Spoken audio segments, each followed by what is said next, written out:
Okay, so to veer vaguely near to the topic that we started with. We're still vaguely near it, sort of. I can see it from here, kind of. All right. Now, here's an interesting point. This is a direct quote from the article. All McGill students should be treated equally. Well, clearly you don't agree with that if you're putting forth this endeavor. Exclusive rights to the gym should not be Exclusive rights to the gym should not be granted specific demographic groups. Women who refuse to use the gym when men are present make a choice that they alone are responsible for. Which is true. Which is true. I agree with that. If they choose not to be there because men are there, then you know what? That's fine. That's your prerogative. However, that does not give you the right to then turn around and say, now, since we've chosen not to be there, which is our own choice and shouldn't affect anyone else, we think that all men should have to leave the gym so that we can go. I'm sorry, but I missed the part where that's not affecting other people. That's because women are the majority and controlling factor in society. See, it's what we've been saying this whole time. Oh, absolutely, but that doesn't... See, I don't... I think women have to stop oppressing the man. Yeah, they do. I mean, it's just a huge matrix. This is a perfect example of trying to oppress. Exactly, it's a matriarchal complex. Yeah, I'm starting to think there may be a misandrist movement going on. Exactly, and masquerading as egalitarian. Exactly. You know what the crazy part is? Is that given this situation, we're not even sounding like, you know, some of the radical groups out there that are just staunchly opposed to feminism in any form. But you mean we're not MRAs? See, I was going to say MRAs, but then I started thinking about it. And not all of the MRA groups are ridiculous or are extremists in that numerically, right?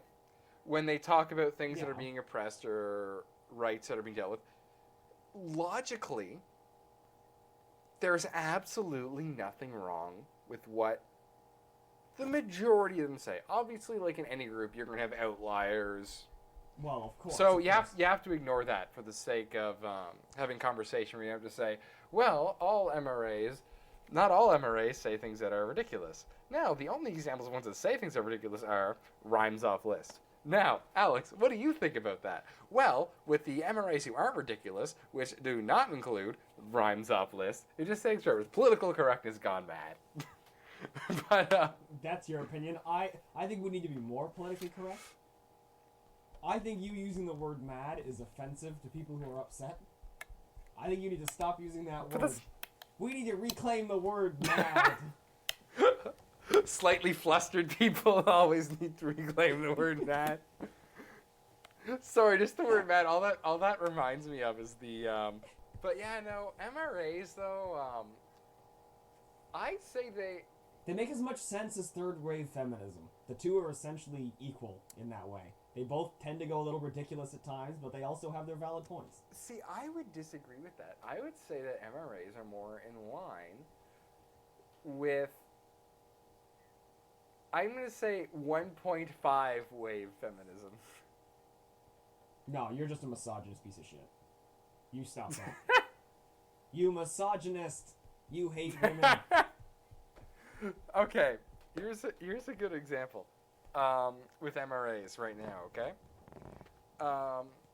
There was a particular MRA meeting, which I will include the video of in the description, where supposed feminists, and I say supposed because I believe in using the word feminism correctly. Oh, you're going to reclaim the word now? Oh no, I'm not reclaiming it. I'm using it correctly. It's like this is like the third word we're reclaiming in this episode. It's like how people think that it's like how people don't understand how to operate the word literally. Are you saying that people literally don't understand how to use the word? Yes, that is literally what I'm saying and literally what I have said. Okay, I just wanted to be sure that that's the stance you're taking on this. Oh yeah, it's a very literal matter. You're some sort of a word. I don't know. So you don't like the way people are using them. I don't know. I had a thought and it was gone. It grew legs and walked the fuck away from this conversation. Well, that's what happens when you have a degree in English literature. You're like, oh, this is what these words means, and then people use them improperly, and they think it's correct. I disagree. I don't think that's how words mean. I think the language is constantly evolving, and anytime I want to use a word in a different way, it's just a further evolution. Therefore, I just have to make sounds in a sequence, and it's your job to understand what I'm saying, not for me to say it. Well, no, Al. Like all evolution, the useless parts die off. It might die off unless I keep using it, and eventually it rubs off on people. This is true. It And wouldn't be for the first the stupid thing that rubbed off on people. for the record, for those unfamiliar with science, evolution does not work by things that have mutated rubbing against each other until an appendage rubs off and allows them to have one for themselves. I'm pretty sure that's where ears came from. Some ear demon was running around and rubbed into things, and ears just fell off. Something ears. Well, there we go. I just explained where the ear evolved from. Well, you know, it makes more sense in welcome. it makes more sense in young Earth creationism. All right. Okay. So now that we've offended the majority of people, yeah. So that's the thing. As long as you're offending everybody, no one's allowed to be mad at you. Or they will make a massive hate rally together that will somehow unify all factions of subsects of society into one cohesive group, and will have somehow avoided all conflict. And that is how this channel is going to result in world peace. How it could. I wouldn't say going to. I feel like you're using the word incorrectly. No, I'm just massively hedging my bets. Over here. Okay, so at this MRA meeting, there are a bunch of feminists who are protesting the event to the degree that they are being so loud outside of the rented space. I believe it's a lecture hall that they're using for their meeting space. Okay, that would kind of make sense. And they're making so much noise that even though the whoever's speaking is mic'd up, they are unable to hear a word they are saying.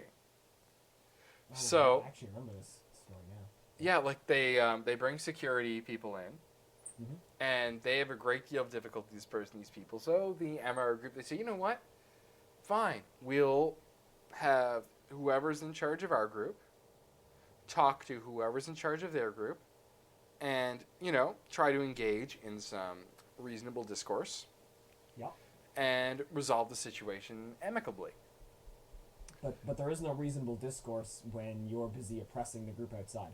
That group, the MRAs need to stop oppressing the women who are standing outside, being really loud and interrupting their meeting.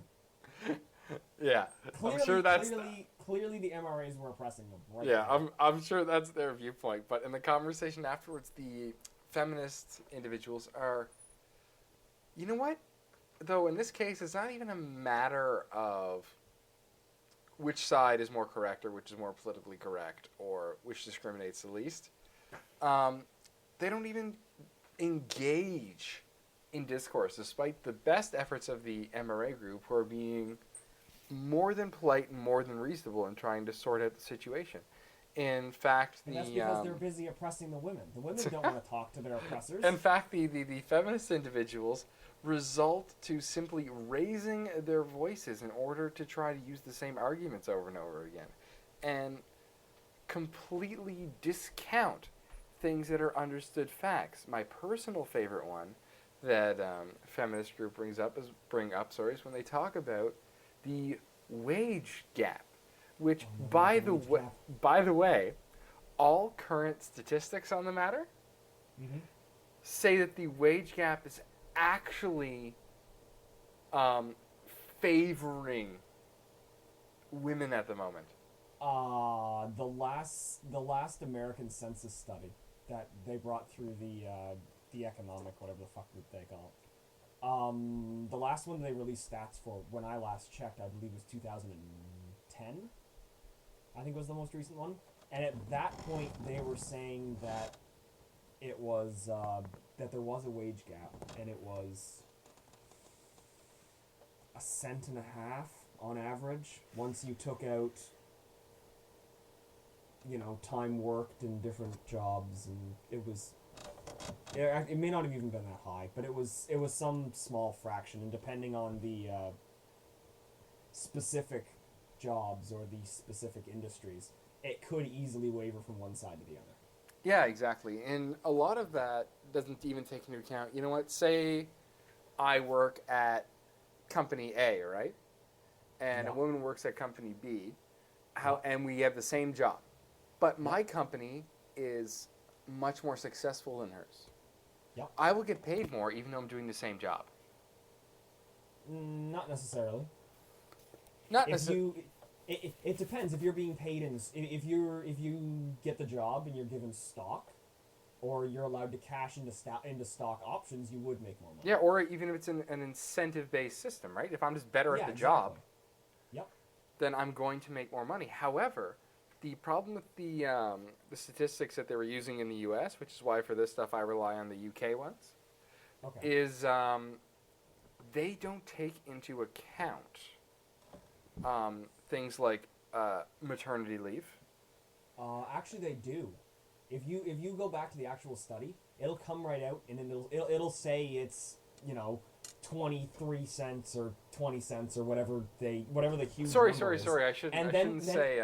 Then they list the caveats that they didn't include. Yeah, This no, I isn't shouldn't. taking into account in which the actual number would be practically omittable. Yeah, no, And I that's shouldn't. That's in the Yeah. study. I misspoke. I didn't mean to say maternity leave.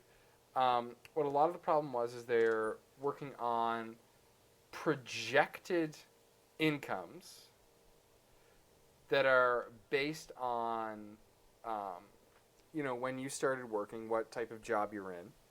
And then using those numbers, they say, well, what's the retirement age? When did you retire, and all this stuff, right? Yeah. However, for men tend to work longer than women do. It's just a fact. Yep. And Statistically speaking. And the U.S. studies, unlike the U.K. studies, don't have a caveat for when women choose to stay home after they have children. So what they're doing is they're saying, well, this woman, they were at this age, which means they had this many employable years, and they only made this much money in this position. This man was in the same position, had the same amount of employable years, and he made significantly more money. So clearly she was getting paid less. Now, that is the interpretation that gets pulled out by a lot of feminist groups when we say the age gap, wow. The age gap, yep. Yeah. There is an age gap. Women tend to live longer than men. There is an age gap right there. Yeah. This misandrous society is killing men. I know, right? I mean, it's all the the feminism wave order. Amen. Although we're not oppressing the man. Although that's not supposed to hit until feminism wave 4.2. That's your opinion. I also don't think that feminism wave 420 is going to be that effective. Heyo. All right. We had an actual topic at one point. Oh, this is true. Yeah, we should probably start talking about that again. So because I feel like getting distracted with 420 is just gonna make this out of hand. I know, and then we'll get videos taken down. It'll be a whole thing. Okay. Only if we're using pot in the video. I guarantee you that's not true. I don't know. If you were to YouTube that, it would give them grounds if we were smoking pot on camera. True. All right. If that happens, the proposal will go to okay, yeah. So if they get enough signatures, so if they get enough people willing to oppress their fellow students, then there's going to be a vote by the student union. You know what? No, I'm not even going to get into our interactions with student-based bodies and their ability to make decisions based on votes. That will be a topic.